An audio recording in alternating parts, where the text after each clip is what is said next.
Computational geometry. It is a branch of computer science that studies algorithms for solving geometric problems.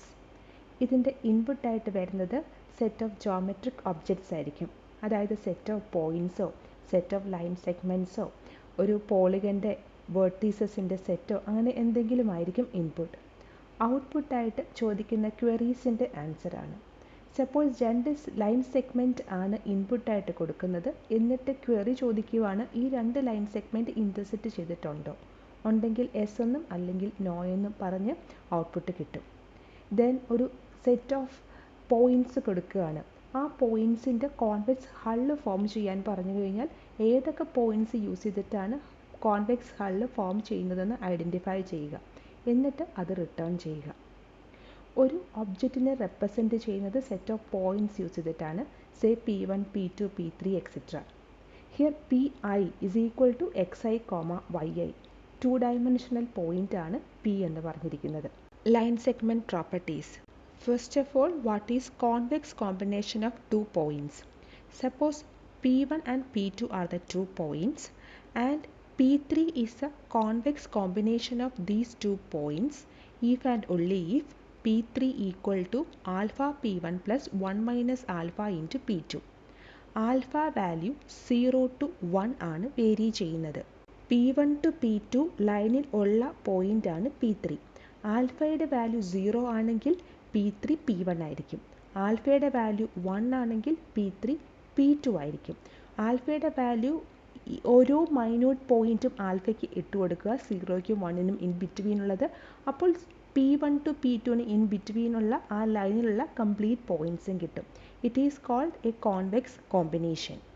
P1 P2 bar it represents a line segment. ഈ line സെഗ്മെൻറ്റിൻ്റെ end points ആണ് P1ഉം P2ഉം. P1 P2 അതിൻ്റെ ടോപ്പിൽ ഒരു ആരോ കൊടുത്തു കഴിഞ്ഞാൽ it is A directed segment. ആ ലൈൻ P1 to P2 ആണ് പോയിൻ്റ് ചെയ്യുക. ഇവിടെ P1 ഒറിജിൻ ആണ്, 0 P1 എങ്കിൽ this directed segment P1 P2 is A vector P2. We know the equation of a line is y equal to mx plus b. Here m is the slope of the line and b is the y-intercept. Suppose P1 and P2 are the 2 vectors. അത് പറയാൻ reason origin 0 ആണ്. 0 ഇത് generate ചെയ്തിരിക്കുന്ന ഒരു line segment ആണ് P1. So P1 is A vector. അതുപോലെ 0 originate ചെയ്തിരിക്കുന്ന ഒരു ലൈൻ സെഗ്മെൻ്റ് ആണ് P2. So P2 is also A vector. Then P1 plus P2 എന്ന് പറഞ്ഞു കഴിഞ്ഞാൽ P1ൻ്റെയും P2ൻ്റെയും എക്സും വൈയും കോർഡിനേറ്റ്സ് കറസ്പോണ്ടിങ് ആഡ് ചെയ്യുക. അപ്പോൾ നമുക്ക് ഈ ഒരു പെർട്ടിക്കുലർ പോയിൻ്റ് കിട്ടും. ഇപ്പോൾ നോക്കിയാൽ അറിയാം ഈ ഒരു ക്ലോസ്ഡ് ഏരിയ എന്ന് പറയുന്നത് ഒരു പാരലോഗ്രാമാണ്. Then what is a cross product? P1 cross P2 represents the cross product. It is actually the determinant of first point and second point. First point P1 x1 y1. Then second point x2 y2. Determinant calculate ചെയ്യുക. Actually this cross product എന്ന് പറയുന്നത് ഈ പാരലോഗ്രത്തിൻ്റെ ഉള്ളിലുള്ള ഏരിയയാണ് return ചെയ്യുക. One property of this cross product is P1 cross P2 is equal to minus P2 cross P1. ഈ cross product positive ആണെങ്കിൽ P1 എന്ന് പറയുന്നത് P2വിൽ നിന്ന് നോക്കുകയാണെങ്കിൽ ക്ലോക്ക് വൈസ് ഡയറക്ഷനിലായിരിക്കും with respect to the origin 0. If the cross product result is negative ആണെങ്കിൽ P1 P2വിൽ നിന്ന് ആൻറ്റി ക്ലോക്ക് വൈസ് ഡയറക്ഷനിലായിരിക്കും. ഇനി ക്രോസ് പ്രോഡക്റ്റിൻ്റെ റിസൾട്ട് 0 ആണെങ്കിൽ P1ഉം P2ഉം കൊളീനിയർ പോയിൻറ്റ്സ് ആണ്. ഒന്നെങ്കിൽ സെയിം ഡയറക്ഷൻ അല്ലെങ്കിൽ opposite direction. P1 cross P2 cross product ഇവിടെ എടുത്തു കഴിഞ്ഞാൽ ഒരു പോസിറ്റീവ് വാല്യൂ ആയിരിക്കും റിട്ടേൺ ചെയ്യുക. കാരണം P2വിൽ നിന്ന് ക്ലോക്ക് വൈസിൽ റൊട്ടേറ്റ് ചെയ്യുമ്പോഴാണ് P1ലെത്തുക. P2വിൽ നിന്ന് ആൻറ്റി ക്ലോക്ക് വൈസിൽ റൊട്ടേറ്റ് ചെയ്താലും P1ലെത്തും.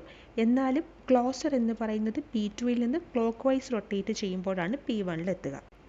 അതിനാൽ തന്നെ ഈ ക്രോസ് പ്രോഡക്റ്റ് റിട്ടേൺ ചെയ്യുന്നത് ഒരു പോസിറ്റീവ് വാല്യൂ ആയിരിക്കും. ഇനി സപ്പോസ് P1 ഇവിടെയല്ല, ഇവിടെ ഒരു പോയിൻ്റ് ആണെങ്കിൽ P2വിൽ നിന്ന് കൗണ്ടർ ക്ലോക്ക് വൈസ് റൊട്ടേറ്റ് ചെയ്യുമ്പോഴാണ് P1ലെത്തുക. സോ ക്രോസ് പ്രോഡക്റ്റ് റിട്ടേൺ ചെയ്യുന്നത് ഒരു നെഗറ്റീവ് വാല്യൂ ആയിരിക്കും. എവിടേക്കുള്ള ഡയറക്ഷനാണോ കാൽക്കുലേറ്റ് ചെയ്യേണ്ടത് അത് ആദ്യം എഴുതുക. എവിടെ നിന്നുള്ളതാണോ കാൽക്കുലേറ്റ് ചെയ്യേണ്ടത് അത് സെക്കൻഡ് എഴുതുക. ദെൻ ക്രോസ് പ്രോഡക്റ്റ് കാൽക്കുലേറ്റ് ചെയ്യുക. One question is determine whether a directed segment P0 P1 is closer to a directed segment P0 P2 in a clockwise direction or in a counterclockwise direction with respect to their common point P0. ഇവിടെ P0 എന്ന് പറയുന്നത് origin അല്ല. നമുക്ക് calculate ചെയ്യേണ്ടത് P2വിൽ നിന്ന് P1ലേക്ക് clock വൈസിൽ പോകണോ counter clock വൈസിൽ പോകണോ വിത്ത് respect to P0. ഇവിടെ P0 P1 ലൈൻ സെഗ്മെൻറ്റിനെ വിത്ത് റെസ്പെക്ട് ടു ഒറിജിനിലേക്ക് ഷിഫ്റ്റ് ചെയ്യുക. അപ്പോൾ P1 മൈനസ് P0 അവിടെ ഒരു വെക്റ്റർ കിട്ടി. ദെൻ സെക്കൻഡ് സെഗ്മെൻറ്റിനെയും അതുപോലെ with respect to origin shift ചെയ്യുക. സോ P2 മൈനസ് P0 അവിടെയും സെക്കൻഡ് വെക്റ്റർ കിട്ടി.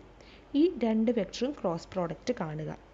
P1ലേക്കുള്ള ഡയറക്ഷനാണ് അറിയേണ്ടത്. സോ ക്രോസ് പ്രോഡക്റ്റിൽ ഫസ്റ്റ് ആ പോയിന്റ് എഴുതി, ദെൻ സെക്കൻഡ് പോയിന്റ് എഴുതി. ക്രോസ് പ്രോഡക്റ്റിൻ്റെ ആൻസർ പോസിറ്റീവ് വരാം, നെഗറ്റീവ് വരാം, അല്ലെങ്കിൽ 0 വരാം. പോസിറ്റീവ് ആണെങ്കിൽ P2വിൽ നിന്ന് ക്ലോക്ക് വൈസിൽ മൂവ് ചെയ്താൽ P1ലെത്തും. നെഗറ്റീവ് ആണെങ്കിൽ P2വിൽ നിന്ന് കൗണ്ടർ ക്ലോക്ക് വൈസ് മൂവ് ചെയ്താൽ P1ലെത്തും. സപ്പോസ് ആൻസർ 0 ആണെങ്കിൽ P1ഉം P2ഉം കൊളീനിയർ പോയിന്റ്സ് ആണ്. Another question is whether two consecutive line segments P0 P1 and P1 P2 turn left or right at point P1. രണ്ട് line segments ഉണ്ട്, P0 P1ഉം P1 P2ഉം. P0യിൽ നിന്ന് travel ചെയ്ത് P1ലെത്തിയതിന് ശേഷം P2ലേക്ക് പോകുന്നതിന് വേണ്ടി ലെഫ്റ്റിലേക്ക് ടേൺ ചെയ്യണോ റൈറ്റിലേക്ക് ടേൺ ചെയ്യണോ? ഈ കേസിൽ ലെഫ്റ്റിലേക്ക് ടേൺ ചെയ്ത് കഴിഞ്ഞാൽ P2ലെത്തും. ഈ ഒരു കേസ് എടുക്കുകയാണെങ്കിൽ P0യിൽ നിന്ന് P1ലെത്തിയിട്ട് റൈറ്റിലേക്ക് ടേൺ ചെയ്താലാണ് P2ലെത്തുക. ഏത് ടേൺ ആണ് എന്നുള്ള കാര്യം കണ്ടുപിടിക്കണം. ഇവിടെയും നമുക്ക് ക്രോസ് പ്രോഡക്റ്റ് കണ്ടുപിടിക്കാം. എന്നിട്ട് അതിൻ്റെ ആൻസർ പോസിറ്റീവ് ആണോ നെഗറ്റീവ് ആണോ എന്ന് നോക്കി ലെഫ്റ്റിലേക്കാണോ ടേൺ ചെയ്യേണ്ടത് റൈറ്റിലേക്കാണോ ടേൺ ചെയ്യേണ്ടത് എന്ന് കണ്ടുപിടിക്കാം. തന്നിരിക്കുന്ന രണ്ട് ലൈൻ സെഗ്മെൻറ്റിൽ നിന്ന് രണ്ട് ഡയറക്റ്റഡ് സെഗ്മെൻറ്റ് എടുക്കുക. P0 P2ഉം P0 P1ഉം. ഇതാണ് ആ രണ്ട് ഡയറക്റ്റഡ് ലൈൻ സെഗ്മെൻറ്റ്സ് P0 P1ഉം P0 P2ഉം. ദെൻ കണ്ടുപിടിക്കുക P0 P1ൽ നിന്ന് ക്ലോക്ക് വൈസിലാണോ ആൻറ്റി ക്ലോക്ക് വൈസിലാണോ P2 എന്നുള്ള കാര്യം. ആൻറ്റി ക്ലോക്ക് വൈസിലാണ് ഇവിടെ ഇപ്പോൾ ഉള്ളത്. സോ ലെഫ്റ്റ് ടേൺ എടുക്കണം, അല്ലെങ്കിൽ റൈറ്റ് ടേൺ ആയിരിക്കും എടുക്കേണ്ടി വരിക. ഇതിന് കറസ്പോണ്ടിങ് വെക്റ്റർ എടുക്കാം, P2 minus P0 and P1 minus P0. P2വിലേക്കുള്ള ഡയറക്ഷനാണ് എടുക്കേണ്ടത്. സോ ഈ പെർട്ടിക്കുലർ വെക്റ്റർ എടുക്കുക, P2 minus P0 cross product P1 minus P0. Cross പ്രോഡക്റ്റിൻ്റെ ആൻസർ പോസിറ്റീവ് ആണെങ്കിൽ ക്ലോക്ക് വൈസിലാണ് മൂവ് ചെയ്യേണ്ടത്, അതായത് റൈറ്റിലേക്ക് ടേൺ ചെയ്യണം. ക്രോസ് പ്രോഡക്റ്റിൻ്റെ ആൻസർ നെഗറ്റീവ് ആണെങ്കിൽ ആൻറ്റി ക്ലോക്ക് വൈസ് ഡയറക്ഷനിലാണ് മൂവ് ചെയ്യേണ്ടത്, അതായത് ലെഫ്റ്റിലേക്ക് ടേൺ ചെയ്യണം. Another question is determine whether two line segments intersect. Suppose P1 P2 എന്ന് പറയുന്ന ഒരു ലൈനാണ്, P3 P4 വേറൊരു ലൈനാണ്. ഈ രണ്ട് ലൈൻസ് ഇൻ്റർസെക്റ്റ് ചെയ്യുന്നുണ്ടോ? ഇതാണ് P1 P2, ഇതാണ് P3 P4. ഇൻ്റർസെക്റ്റ് ചെയ്യാനുള്ള ഫസ്റ്റ് കേസ് P1 P2ൻ്റെ ഒരു സൈഡിൽ P3യും മറ്റേ സൈഡിൽ P4ഉം ഉണ്ടാവണം. അതുപോലെ P3 P4ൻ്റെ ഒരു സൈഡിൽ P1ഉം മറ്റേ സൈഡിൽ P2ഉം ഉണ്ടാകണം. ഇങ്ങനെ ആണെങ്കിൽ ഇത് ഇവിടെ ഇൻ്റർസെക്റ്റ് ചെയ്തു. ഈ ഒരു കേസിൽ P3 P4ൻ്റെ സെയിം സൈഡിൽ തന്നെയാണ് P1ഉം P2ഉം. സോ ഇത് ഇൻ്റർസെക്റ്റ് ചെയ്യുന്നില്ല. അതാണ് ഫസ്റ്റ് പോയിന്റ് ആയിട്ട് എഴുതിയിരിക്കുന്നത്. Each segment straddles the line containing the other. വേറൊരു കേസ് P1 P2വിനോട് കൊളീനിയർ ആയിട്ടുള്ളൊരു പോയിന്റ് ആയിരിക്കണം, ഒന്നെങ്കിൽ P3 അല്ലെങ്കിൽ P4. ഇവിടെ P3 കൊളീനിയർ പോയിന്റ് ആണ്. അതുപോലെ P1 P2 എന്ന് പറയുന്ന ലൈനിൽ ഉള്ള ഒരു പോയിന്റാണ് P3. എങ്കിൽ ഈ രണ്ട് ലൈൻ സെഗ്മെൻറ്റും ഇവിടെ ഇൻ്റർസെക്റ്റ് ചെയ്തു. എന്നാൽ ഇവിടെ P1 P2വിന് കൊളീനിയർ ആയിട്ടുള്ള ഒരു പോയിന്റാണ് P3. എന്നാൽ ഈ P3 എന്ന് പറയുന്നത് ഈ ലൈൻ സെഗ്മെൻറ്റിൽ ഉള്ള പോയിന്റ് അല്ല.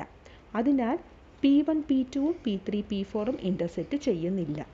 ഇതിൽ ഏതെങ്കിലും ഒരു കേസ് സാറ്റിസ്ഫൈ ചെയ്തു കഴിഞ്ഞാൽ ആ രണ്ട് ലൈൻ സെഗ്മെൻറ്റും ഇൻ്റർസെക്റ്റ് ചെയ്തു. This is the algorithm of this particular problem. P1 P2 P3 P4 ആണ് ആർഗ്യുമെൻ്റ് ആയിട്ട് വരിക. P3 P4ൻ്റെ ഏത് ഡയറക്ഷനിലാണ് P1 ഇരിക്കുന്നത് എന്ന് കാൽക്കുലേറ്റ് ചെയ്യാൻ ഈ ഡയറക്ഷൻ ഫംഗ്ഷനെ കോൾ ചെയ്യുന്നു. ഡയറക്ഷൻ ഫംഗ്ഷൻ്റെ ആർഗ്യുമെൻറ്റ് PI, PJ, PK ആണ്. ഇത് റിട്ടേൺ ചെയ്യുന്നത് PK minus PI cross product PJ minus PI ആണ്. അപ്പോൾ D1 എന്ന് പറയുന്ന ഒരു വാല്യൂ കിട്ടും. അതുപോലെ again direction function calling P3, P4ൻ്റെ ഏത് സൈഡിലാണ് P4? Answer D2. Then another direction function call P1, P2ൻ്റെ ഏത് സൈഡിലാണ് P3? P1, P2ൻ്റെ ഏത് സൈഡിലാണ് P4? അങ്ങനെ D1 to D4 4 വാല്യൂസ് കിട്ടി. ഇതിൻ്റെ വാല്യൂസ് പോസിറ്റീവോ നെഗറ്റീവോ സീറോയോ ആകാം. ഇനി D1ഉം D2ഉം ഓപ്പോസിറ്റ് സൈനാണ്. അതായത് ഒന്നെങ്കിൽ D1 പോസിറ്റീവ് D2 നെഗറ്റീവ്, അല്ലെങ്കിൽ D1 നെഗറ്റീവ് D2 പോസിറ്റീവ് ആണ് എന്നുണ്ടെങ്കിൽ P3, P4ൻ്റെ ഒരു സൈഡിൽ P1ഉം മറ്റേ സൈഡിൽ P2ഉമായിരിക്കും.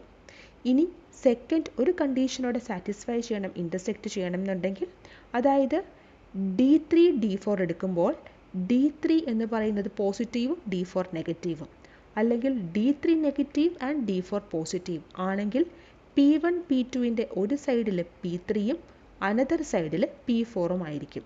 ഈ കണ്ടീഷനാണ് ഇവിടെ ഈഫിൽ കൊടുത്തിരിക്കുക. ഇത് സാറ്റിസ്ഫൈ ചെയ്ത് കഴിഞ്ഞാൽ ട്രൂ റിട്ടേൺ ചെയ്യും. അതായത് P1, P2ഉം P3, P4ഉം ഇൻ്റർസെക്റ്റ് ചെയ്തു. ഈഫിലെ കണ്ടീഷൻ ഫോൾസ് ആണെങ്കിൽ എൽസ് ഈഫിലേക്ക് വരുന്നു. ദെൻ ചെക്ക് ചെയ്യുന്നു D1 ഈക്വൽ ടു 0 എന്ന് വെച്ച് കഴിഞ്ഞാൽ P3, P4 എന്ന് പറയുന്ന ഈ രണ്ട് പോയിന്റിന് കൊളീനിയർ ആയിട്ടുള്ളൊരു പോയിൻ്റാണ് P1. സോ D1 0 ആയിരിക്കും. ദെൻ ചെക്ക് ചെയ്യുക on segment P3, P4, P1, അതായത് P3, P4 എന്ന് പറയുന്ന ലൈനിൽ ഉള്ള ഒരു പോയിൻ്റാണോ P1. അങ്ങനെ ആണ് ഈ രണ്ട് കണ്ടീഷനെ സാറ്റിസ്ഫൈ ചെയ്യുവാണെങ്കിൽ P1, P2ഉം P3, P4ഉം ഇൻ്റർസെക്റ്റ് ചെയ്യുന്നുണ്ട്. So return true. ഇനി D1ൽ ചെയ്ത ഈ സെയിം ഓപ്പറേഷൻ തന്നെ ഇവിടെ എൽസ് ഈഫിൽ D2ലും D3ലും D4ലും ചെയ്യുന്നു. കറസ്പോണ്ടിങ് കണ്ടീഷൻസ് എല്ലാം ട്രൂ ആണെങ്കിൽ റിട്ടേൺ ട്രൂ. ഈ ഒരു കണ്ടീഷനെ സാറ്റിസ്ഫൈ ചെയ്യുന്നില്ല എന്നുണ്ടെങ്കിൽ ഈ രണ്ട് ലൈൻ സെഗ്മെൻറ്റും ഇൻ്റർസെക്റ്റ് ചെയ്യുന്നില്ല. So return false. This is the algorithm.